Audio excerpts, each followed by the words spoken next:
Parece cosa de misterio esta, porque según he oído decir, este libro fue el primero de caballería que se imprimió en España, y todos los demás han tomado principio y origen de este.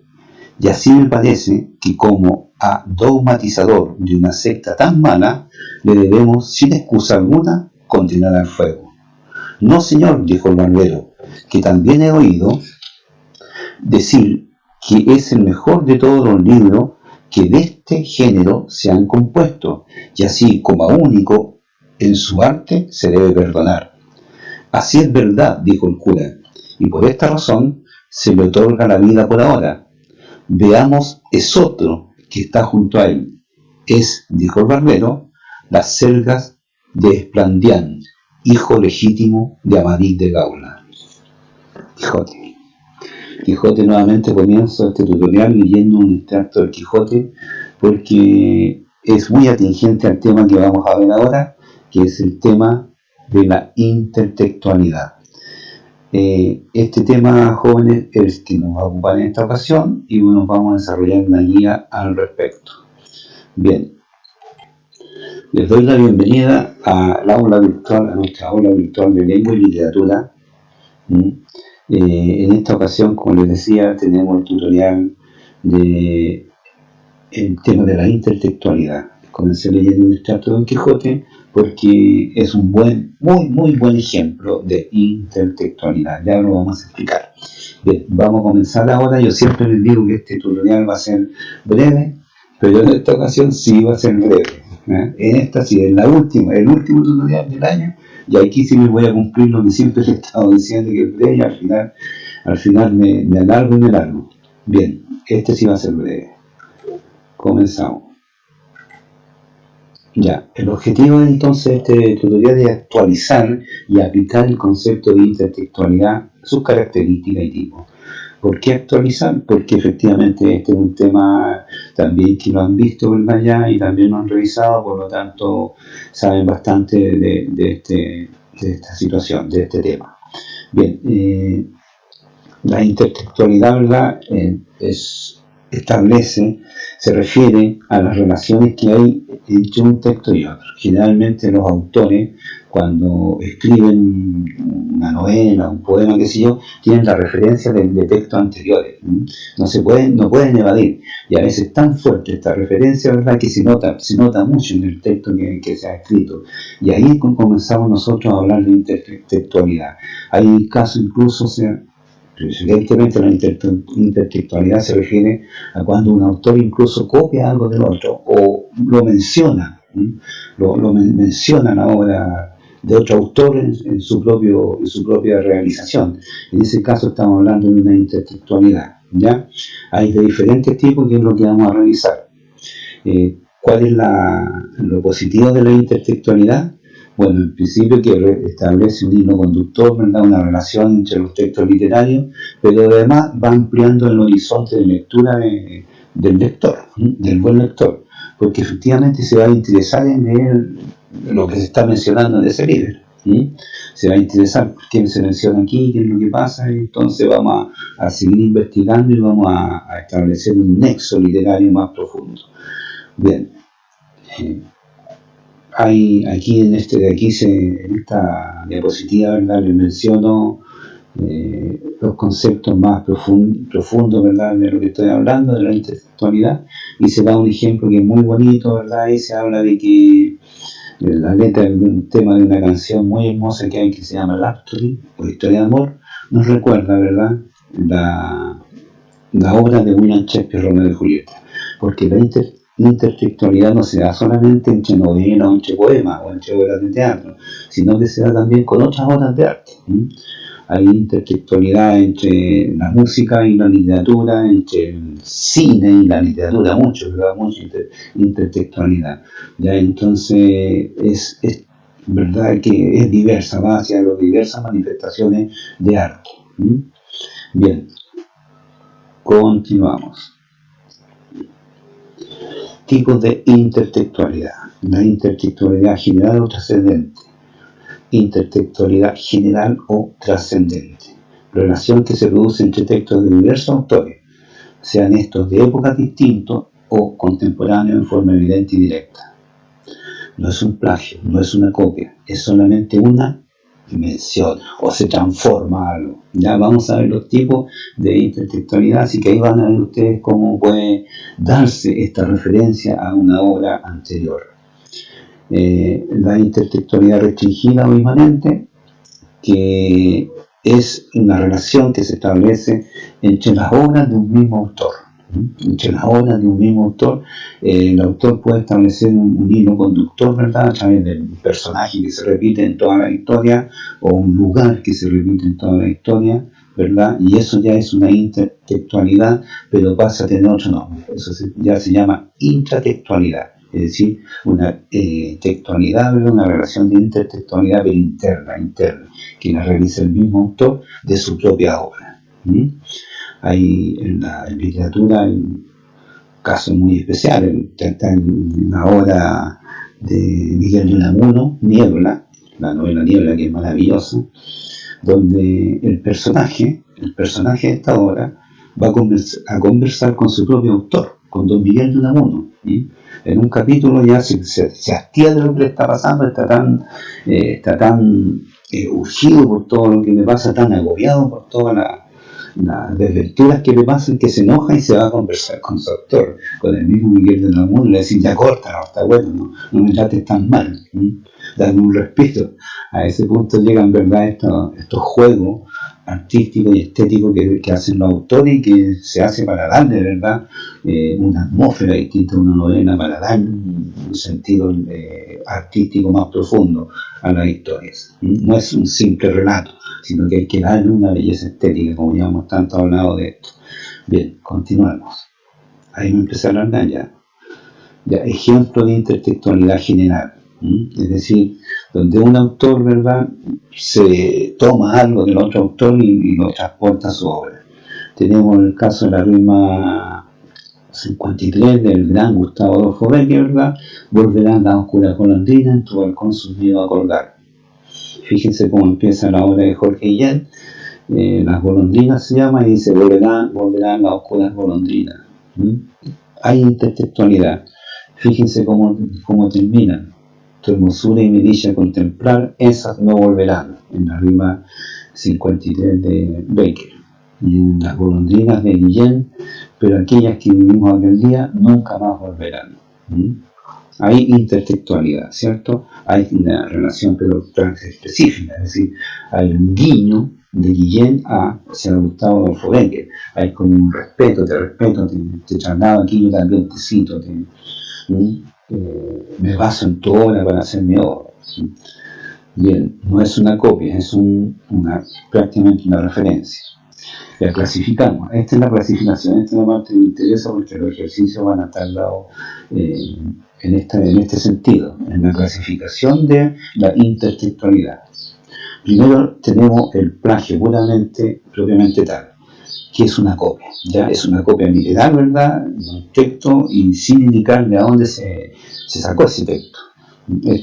Tenemos muchos casos que se han dado en la música, principalmente en las canciones, ¿verdad?, que ciertos autores han plagiado a otro autor, ¿verdad?, y presentan una obra como suya, y la verdad que no es de ellos, sino que es de otro autor. A eso se trata el plagio, es un robo. El plagio es un robo. La parodia, esto es muy interesante. La parodia es una imitación burlesca de una obra o bien del estilo de un autor. Es una imitación burlesca. Esto se da mucho en intertextualidad. Ustedes lo han visto mucho en las obras, en la serie de Los Simpsons. Los Simpsons se caracterizan, ¿verdad?, siempre por hacer una parodia de otras obras, ya sea de la literatura, del cine o de la realidad incluso, porque ellos parodian muchos personajes de la realidad. Eso es lo que hacen Los Simpsons, es una intertextualidad que se clasifica como parodia. ¿Ya? Vamos a ver más adelante un ejemplo de Los Simpsons. Bien, la influencia. Hay una parodia, yo comencé con Don Quijote en la Mancha, porque es un ejemplo pero magnífico de parodia. Don Quijote de la Mancha, como decíamos anteriormente, ¿verdad?, en otros tutoriales, es la obra más importante de la literatura universal, pero es una parodia de los libros de caballería. Es una parodia de los libros de caballería que se habían escrito al inicio del siglo XVI, me parece. Y él como un poco se burla de esos caballeros que salían a recorrer los campos, ¿verdad? Muy estilizados, muy estereotipados, y luchaban por el bien y por un amor, pero idealizado de una doncella. Él entonces hace una parodia de esos caballeros andantes. Don Quijote, ustedes lo ven, ¿verdad?, como un caballero andante, pero que anda prácticamente en un caballo flaco que se muere de hambre, pues anda con una armadura toda rota, ¿verdad? Él es flaco, delgado, viejo, qué sé yo. Entonces es una parodia, es una caricatura de los caballeros de las novelas de caballería. Esto no sé si ustedes alcanzaron a ver la serie o han visto del Chapulín Colorado. El Chapulín Colorado, ¿verdad? Es una especie de parodia de los superhéroes. Chapulín Colorado es una parodia de nuestros superhéroes.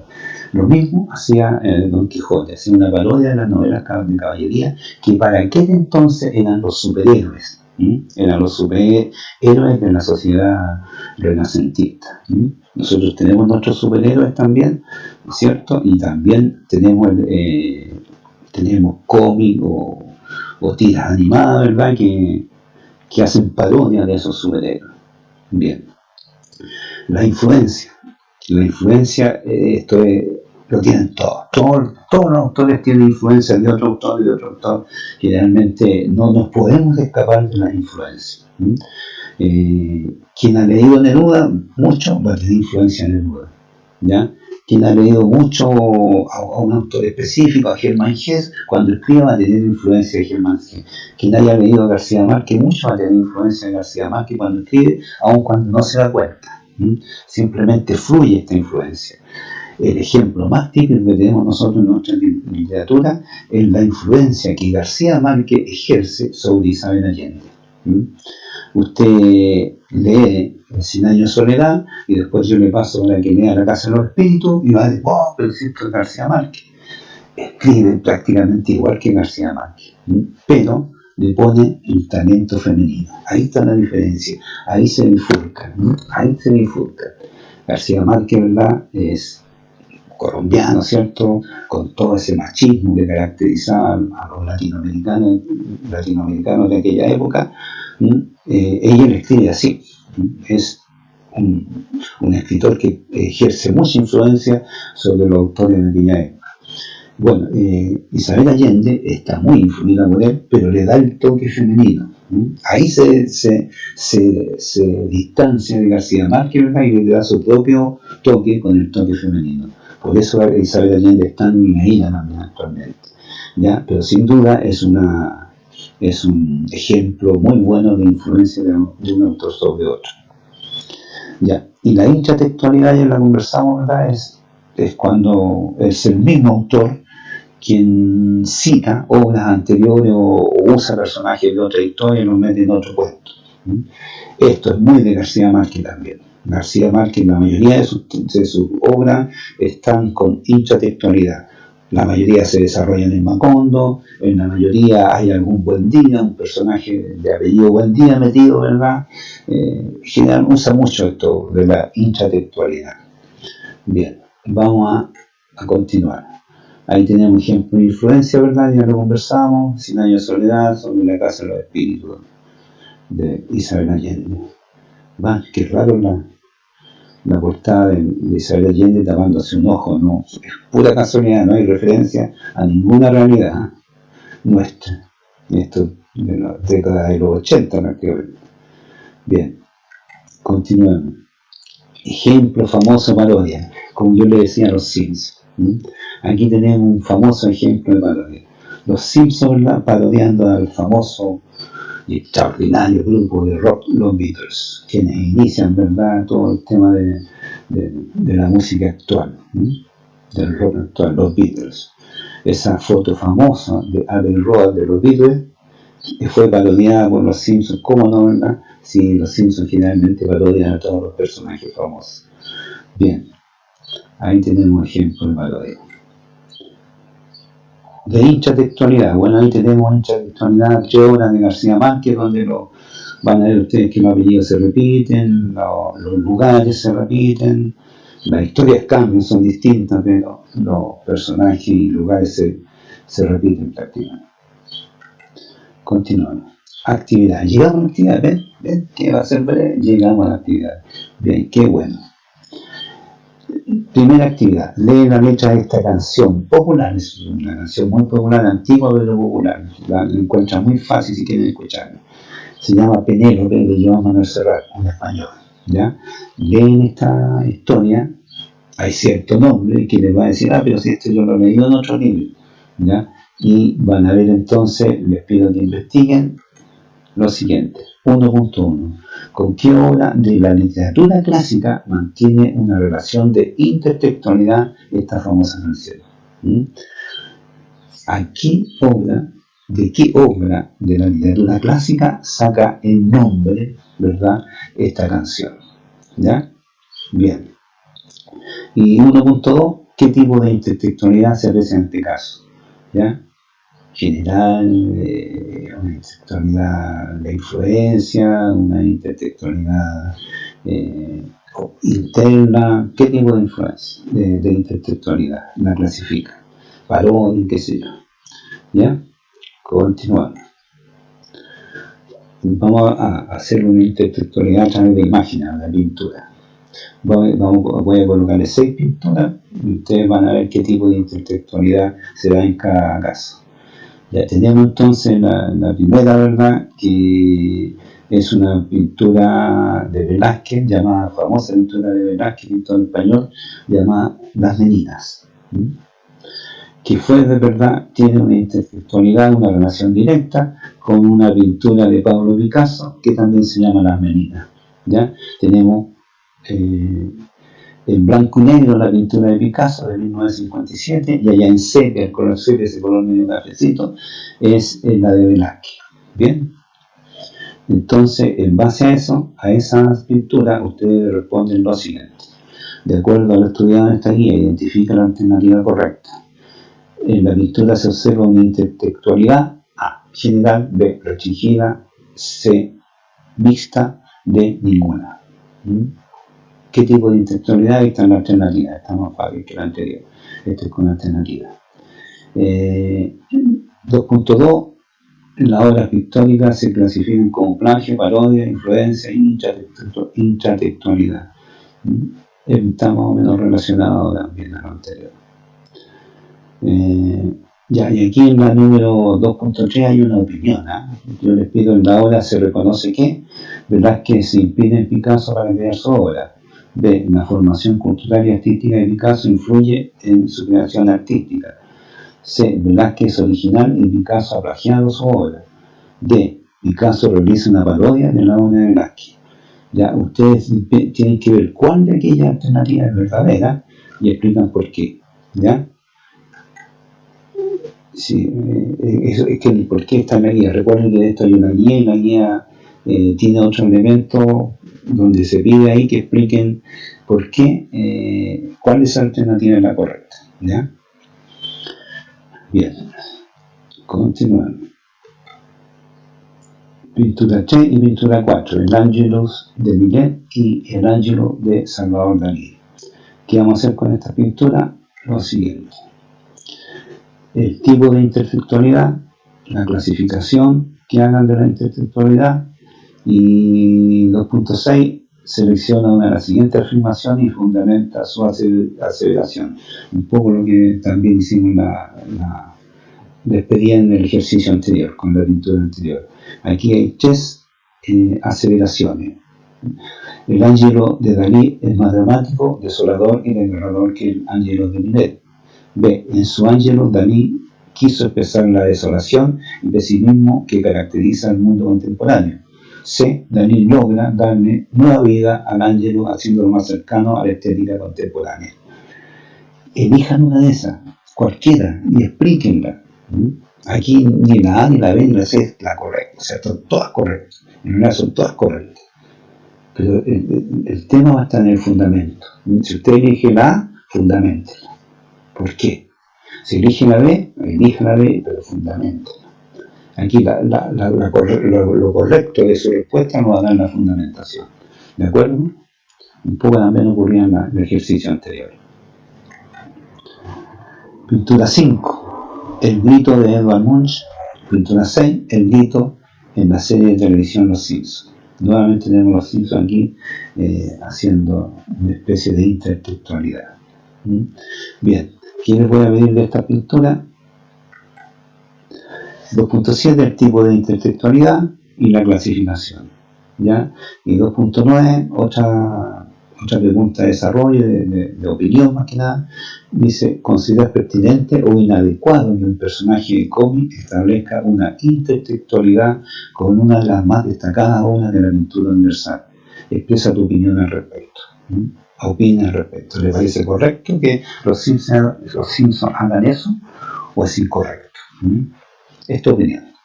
Fundamentala correctamente, no ahí estaríamos bien. La tercera, actividades de investigación. Dice: lee el fragmento del recuadro y luego resuelve las actividades. Este fragmento que tengo aquí es de una famosa canción de tipo cumbia, un ritmo así como, sigue un ritmo como de cumbia, ya, o tipo salsa, cumbia, por ahí. Los 100 años de Macondo, canción popular de Daniel Camino Díez Canseco. Sí. Bien. Los 100 años de Macondo sueñan en el aire y los años de Gabriel trompetadas anuncian. Ya, ¿con qué obra literal se relaciona esta canción? Dice 3.1. Averigua con qué obra literaria mantiene una relación de intertextualidad esta canción popular.